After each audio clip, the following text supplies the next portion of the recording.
नमस्कार दोस्तों, मैं हूं गोपाल राजपूत। मेरी दिल्ली मेरी शान की विशेष चर्चा में मैं एक बार फिर स्वागत करता हूं। जैसा कि आप जानते हैं, आज का माहौल देश में दो तरीके का माहौल है। एक तो लोगों के पास पैसा नहीं है और लोगों के पास रोज़गार नहीं है, या जिसके पास पैसा तो बहुत पैसा है। वहीं दूसरी वो आम जनता जो है, गरीब आदमी जो है, कहीं ना कहीं डरा हुआ है, या ये कहें कि उसके पास हम कह सकते हैं कि पैसा उसकी जेब में नहीं है। रोज़ उसे मजदूरी करनी पड़ रही है, एक मिडिल क्लास को भी, वो भी अपने आप को एक मजदूर की तरह देख रहा है। लेकिन हमारा समाज ऐसा है कि समाज में अध्यापकों ने समाज को हमेशा नई दिशा दी है।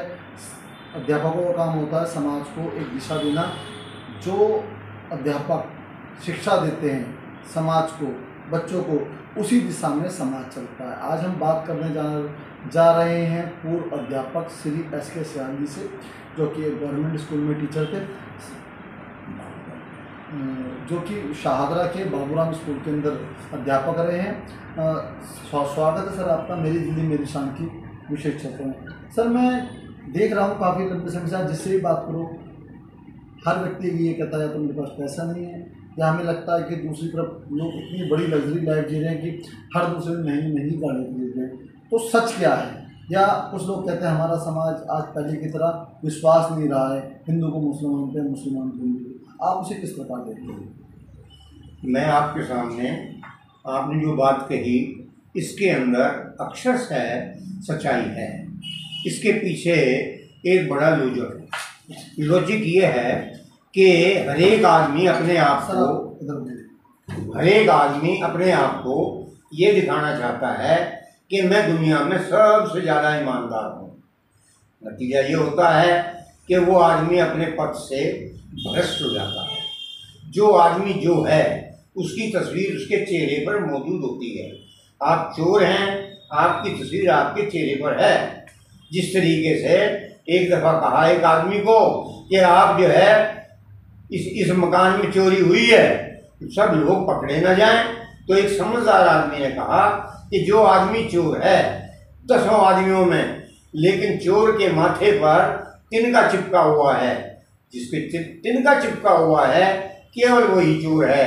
हमने चोर पकड़ लिया, लेकिन चोर को लगा अरे हवा चल रही है, तिनका मेरे मुंह पे ही ना आ गया हो।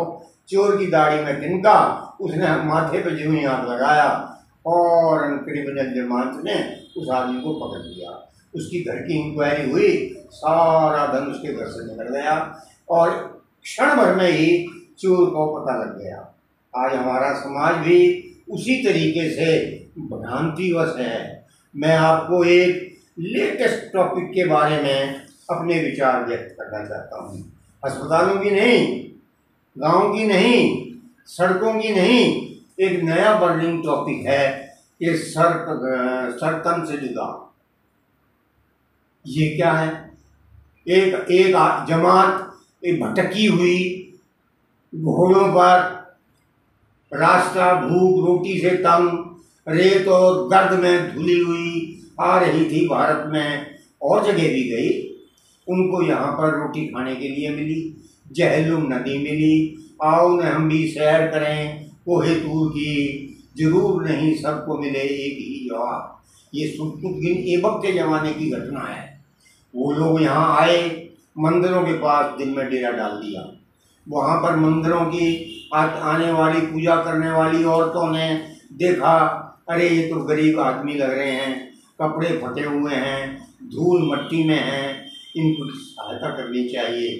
जो आदमी इंसान की पूजा नहीं करता वो भगवान की पूजा क्या करेगा?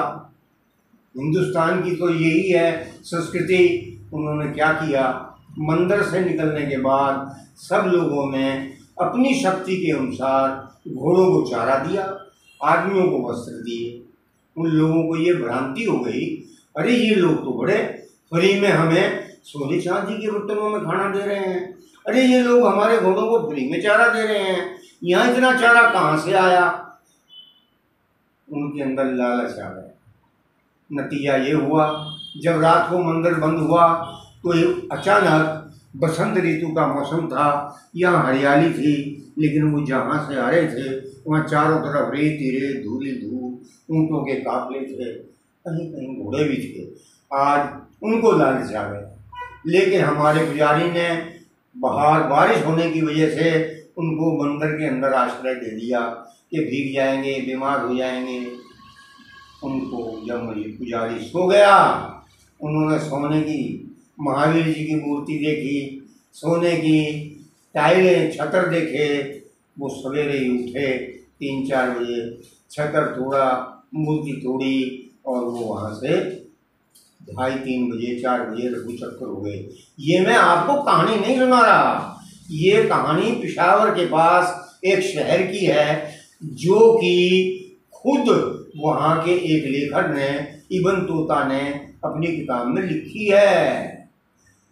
ये है कहानी उन लोगों की जो आगे आए, लेकिन हमारी आपसी फूट की वजह से इन लोगों को 14 बार हमला करने के बाद भागे हुए मोहम्मद गौरी को जब इनवाइट किया तो हमारा देश गुलाम हो गया जयचंद और पृथ्वीराज की वजह से।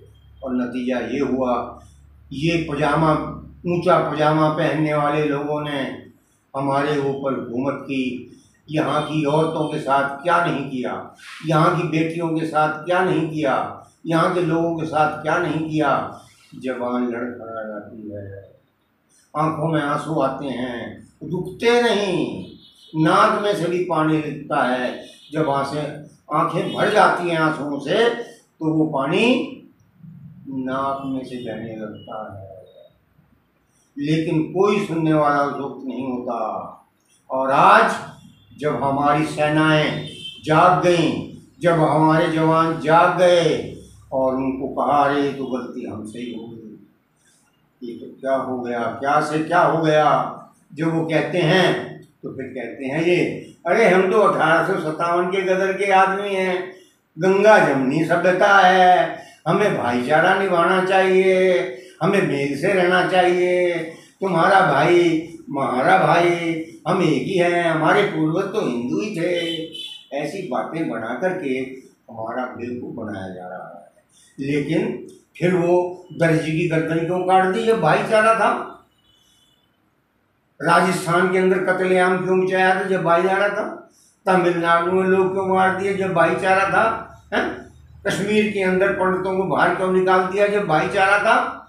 अरे क्यों ड्रामा कर रहे हो? जो लोग सिर्फ जमनी ये गंगा जमनी सभ्यता कहते हैं, ये हमारे ऊपर दोबारा ड्रामा कर रहे हैं, इनसे सावधान हो जाइए।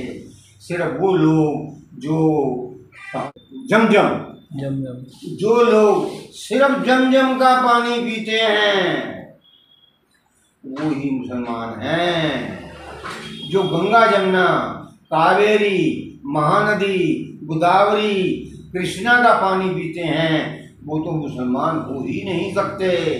ये सिर्फ ड्रामा मात्र है, वो लुटेरे हैं, देश को मुसलमान बनते लूट रहे हैं। इनसे सावधान आज हो जाओ, नहीं तो आगे होना पड़ेगा। जमजम का जो पानी पीते हैं वो हिंदू नहीं हो सकता, वो मुसलमान है। और जो गंगा जमुना आदि का पानी पीता है वो मुसलमान नहीं हो सकता, वो हिंदू है। इसका एक सबूत और है, जब दक्षिण के गरीब आदमी उत्तर में नहीं आ सकते थे, गंगा जमुना हिमालय की कंदराओं में कैसे जाएं? हरिद्वार में साउथ का आदमी पूरी जगन्नाथ का कैसे जाए? वहाँ पर पहाड़ों के अंदर से हमारे विष्णु भगवान ने, हमारे शिवजी जी ने, हमारे देवताओं ने, पूर्वजों ने पहाड़ों के अंदर से रास्ता बनाया। अगर आप जगन्नाथपुरी जाओगे, वहाँ पर 21 नदियों का पानी रिस करके जाता है और लोग यात्रा पे जब जाते हैं, मैंने भी 2 बार वहाँ स्नान किया दोस्तों। वहाँ पर जाओ, गंगा, जमुना, सरस्वती, कावेरी, कृष्णा सब का पवित्र जल मिलता है। खूब स्नान करके आओ, यात्रा देख के आओ, ब्रह्मा विष्णु के करिश्मे का देखिए, कितनी शक्ति थी हमारे देवताओं में, उसका साक्षात रूप देख कर आइए। और ये गंगा जमुनी सभी हिंदुओं की है, मुसलमानों के लिए है ही नहीं। ये सर कलम वाली बात से सावधान हो जाइए दोस्तों। मैं आपको बार बार कहता हूँ, जो जम जम का पानी पिएगा वो मुसलमान रहेगा। अगर वहाँ हिंदू पहुँच गया, वहाँ रहने लगा, वहाँ का फल खाने लगा, वहाँ की सब्जी खाने लगा, वहाँ का अचार खाने लगा, वो मुसलमान है। चाहे वो अपने आप को राम सिंह लिख दे, लेकिन वो है हजरत मोहम्मद ही। वो हिंदू नहीं है, वो राम नहीं है, वो हमारा अमीन नहीं है, वो मुसलमान है। मैं आपको सावधान कर रहा हूँ, बार बार कह रहा हूँ, इस लेख को पढ़िए, बार बार पढ़िए और जोर से बोलिए, भारत माता की जय। ये थे हमारे साथ SK सियाल जी। उन्होंने कहा स्पष्ट शब्दों में कि अगर आप गंगा जमुना का पानी पीते हैं, जल पीते हैं, तो आप भारतीय संस्कृति से जुड़े हुए व्यक्ति हैं, आप भारतीय हैं, आप हिंदुस्तानी हैं, आप हिंदू हैं। आपको ये बात स्वीकार करनी पड़ेगी कि आपके पूर्वज सनातनी थे। आप भारी बातों की, ताकतों की बातों में ना आए, जिससे कि देश का आपसी भाईचारा खत्म हो और देश को विश्व गुरु बनने के अंदर किसी भी तरह की अड़चन आए। मैं सभी लोगों से यही अपील करता हूँ, भारत के 130 करोड़ लोगों से, आइए हम सब मिलके एक बार फिर भारत को विश्व गुरु बनाएं और SK सियाल की साहब की बातों को बहुत सही तरीके से समझने की कोशिश करें। नमस्कार, मैं मेरी दिल्ली मेरी शाम की खास चर्चा के लिए गोपाल राजपूत करण, विश्वास नगर।